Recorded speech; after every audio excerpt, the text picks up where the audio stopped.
A wife is very disappointed in her husband because she just knows that he is poor man after marriage. Wife: why don't you tell me if you are a poor man? Husband: I already told you before if I have nothing, only you. And you said, oh, it's so sweet. 1. A Texas farmer was touring England. He happened to meet an English farmer and asked him, what size farm do you have? The Englishman proudly announced, 35 acres. 35 acres? The Texan scoffed. Why, I can get in my truck at 8 a.m. and start driving, and at noon I am still on my farm. I can eat lunch and start driving again, and at 5 p.m. I am still on my farm. Aha, yes, the Englishman nodded in understanding. I had a truck like that once. 2. What organ can expand to 10 times its size? The 6th grade science teacher, Mrs. Parks, asked her class, which human body part increases to 10 times its size when stimulated? No one answered, so the teacher picked on a random student.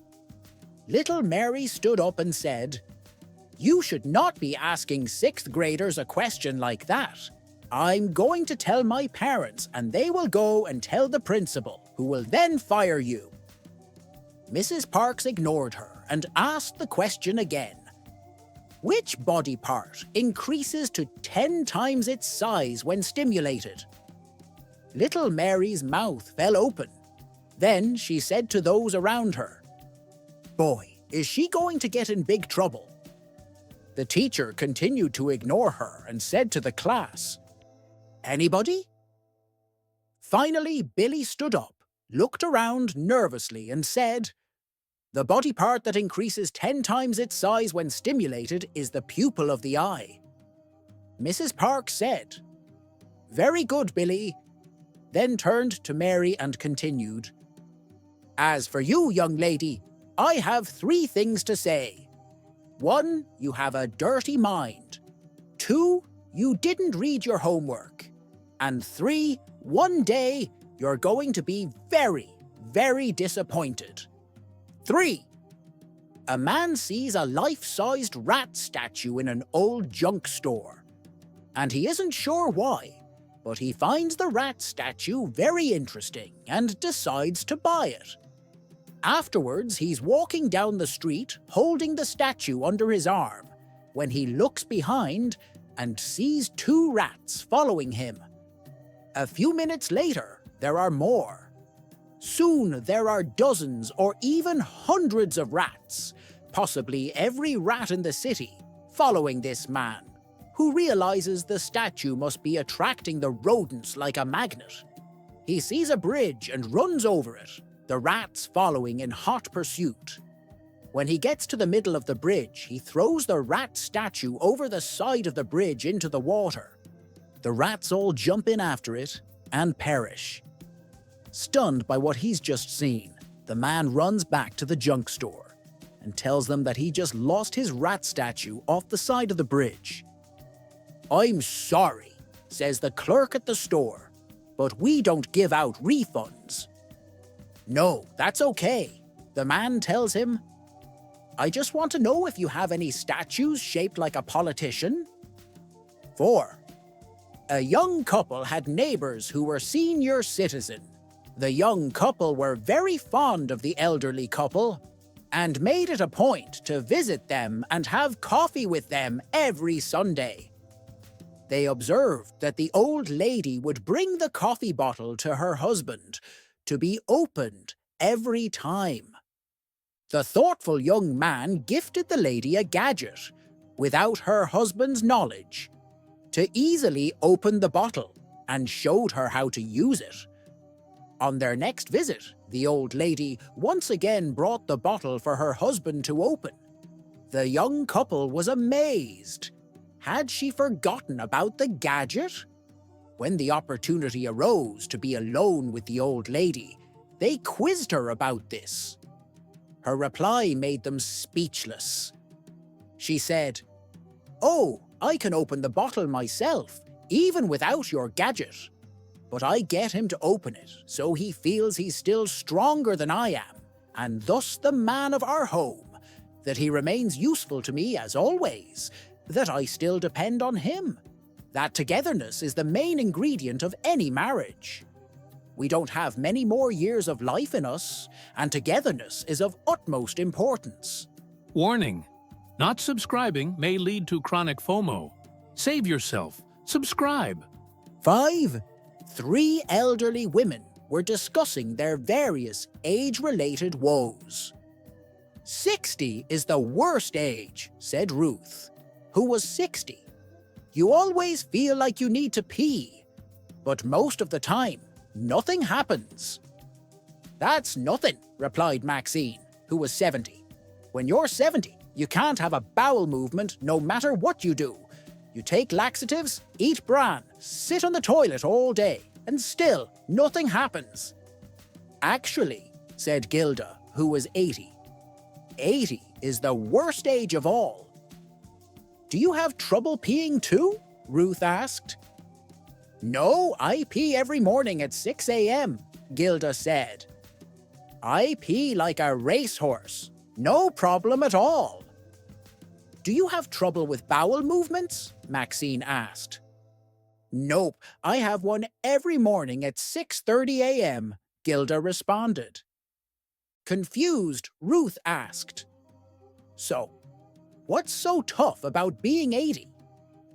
I don't wake up until 7, Gilda said, with a grin. 6. Jane read that milk baths would make her beautiful, so she left a note for her milkman to leave 15 gallons of milk at her door. When the milkman read the note, he felt there must be a mistake. He thought she probably meant 1.5 gallons, so he knocked on the door to clarify the message. Jane came to the door, and the milkman said, I found your note to leave 15 gallons of milk. Did you mean 15 gallons or 1.5 gallons? I want 15 gallons. I'm going to fill my bathtub up with milk and take a milk bath, Jane replied. Oh, okay. Pasteurized? Asked the milkman. No, just up to my chest, said Jane. 7. A man was on trial for murder, and if convicted would get the life imprisonment. His brother found out that an Irish man was on the jury, and figured he would be the one to bribe. He told the Irish man that he would be paid $10,000 if he could convince the rest of the jury to reduce the charge to manslaughter. The jury was out an entire week and returned with a verdict of manslaughter. After the trial, the brother went to the Irish man's house, told him what a great job he had done, and paid him $10,000. The Irish man replied, It wasn't easy to convince the rest of the jury to change the charge to manslaughter. They all wanted to let him off. 8. A man was telling his co-worker one day that the company was transferring him to Chicago. He explained that he was going to quit before he had to move there.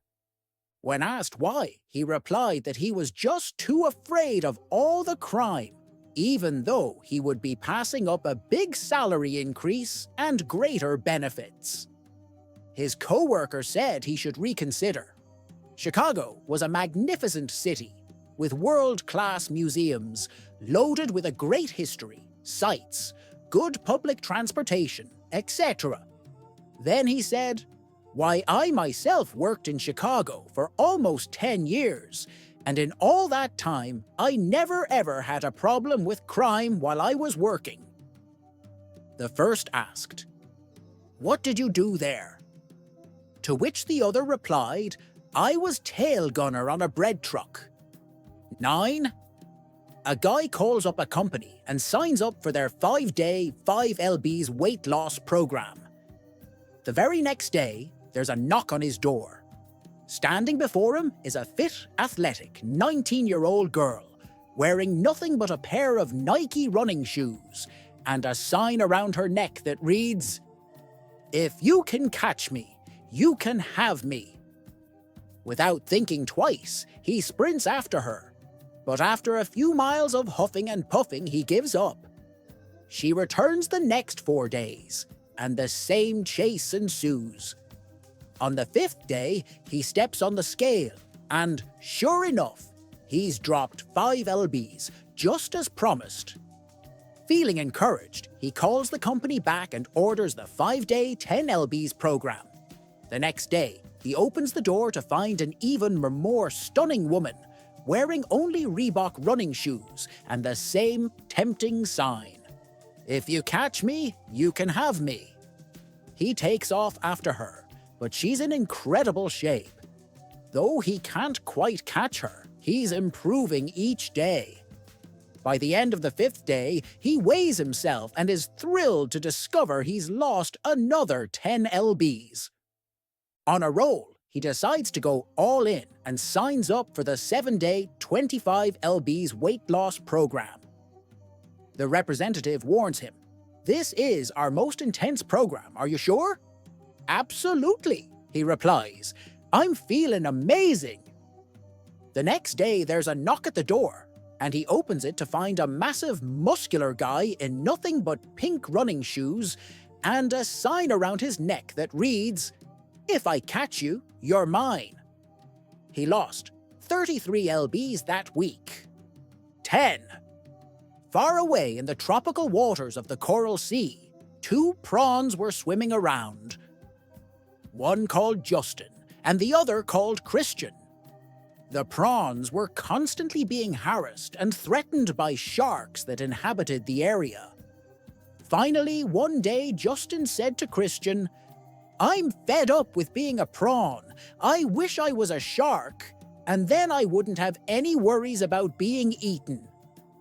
A large, mysterious cod appeared and said, "Your wish is granted." Lo and behold, Justin turned into a shark. Horrified, Christian immediately swam away, afraid of being eaten by his old mate. Time passed, as it does, and Justin found life as a shark boring and lonely. All his old mates simply swam away whenever he came close to them. Justin began to realize that his new menacing appearance was the cause of his sad plight. While swimming alone one day, he saw the mysterious cod again, and he thought perhaps the mysterious fish could change him back into a prawn.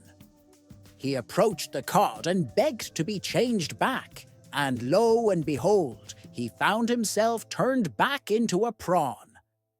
With tears of joy in his tiny little eyes, Justin swam back to his friends and bought them all a cocktail.